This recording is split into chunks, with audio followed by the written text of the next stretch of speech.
কেমন লাগছে? বলেছিলাম না খুব সুন্দর একটা জায়গায় তোমাকে নিয়ে আসবো। আজকে এই বিশেষ দিনটা তোমাকে নিয়ে এখানেই সারাদিন কাটাবো। ওকে? আসসালামু আলাইকুম, আমার নাম তুলছে। আসসালাম। আমি রিসোর্টের ম্যানেজার। আজ আমার ওয়াইফের বার্থডে। আমি চাই আপনারা আমাদেরকে প্রপার একটা হসপিটালিটি দেন, ঠিক আছে? অবশ্যই স্যার, অবশ্যই।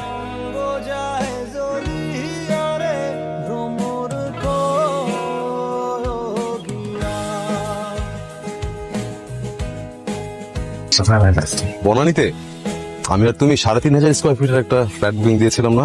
হ্যাঁ, ওটা তো নেক্সট উইকে হ্যান্ড ওভার হচ্ছে। ইন্টেরিয়র ডিজাইনার অ্যাসাইন করিনি, তুমি তোমার মন মতো স্বপ্ন মতো পুরো ফ্ল্যাটটা সাজাবে। ওকে? ঠিক আছে। আমার তো অ্যাকশন মুভি অনেক পছন্দ, অনেক সাউন্ড দিয়ে হোম থিয়েটার। ফ্ল্যাট, বিশাল সোফা, আমার জন্য তো সবকিছুই হলো। জড়িয়ে থাকি আমাদের ছোট্ট সংসারটা। তবে সংসারটা শুরু করো। তুমি কে এতটাই ভালোবাসবে যে তোমার পুরো জীবনটা বদলে যাবে।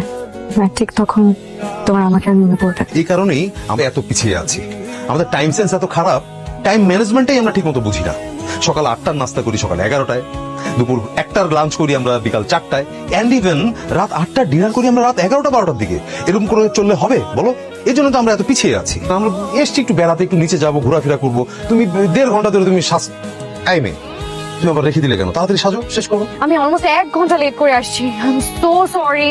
আরে সরি তো আমার বলা উচিত, আমি বরঞ্চ 1 ঘন্টা আগে চলে এসেছি। Really so sweet. তাছাড়া তোমার তো সাজতে একটু সময় লাগে। সুন্দর লাগছে তোমায়। কিন্তু আমার তো সাজার কোনো শেষ হয়নি। এই যে সাথে করে সবকিছু নিয়ে আসছি, এখন তোমার সামনে সাজবো বসে বসে। ও হয়নি? না, তাহলে তো ভালোই হলো। সচরাচর তোমাকে তো সাজতে দেখার সুযোগ হয় না, আজ তুমি সাজবে, আমি মন ভরে দেখবো।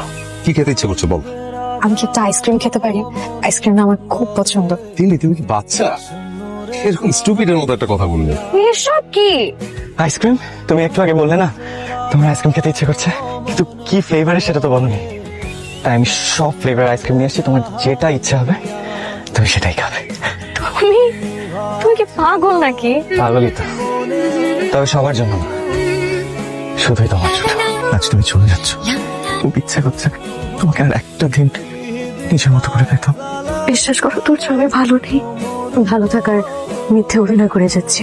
জীবনের বাস্তবতায় প্রতিনিয়ত ভালো থাকার ব্যর্থ চেষ্টা করে যাচ্ছি। আমি না একটা মুহূর্তের জন্য আমি তোমাকে ভুলে থাকতে পারিনি। তুমি আমাকে এত কেন ভালোবেসেছিলে? তুমি আমার ভাগ্যে ছিলে না।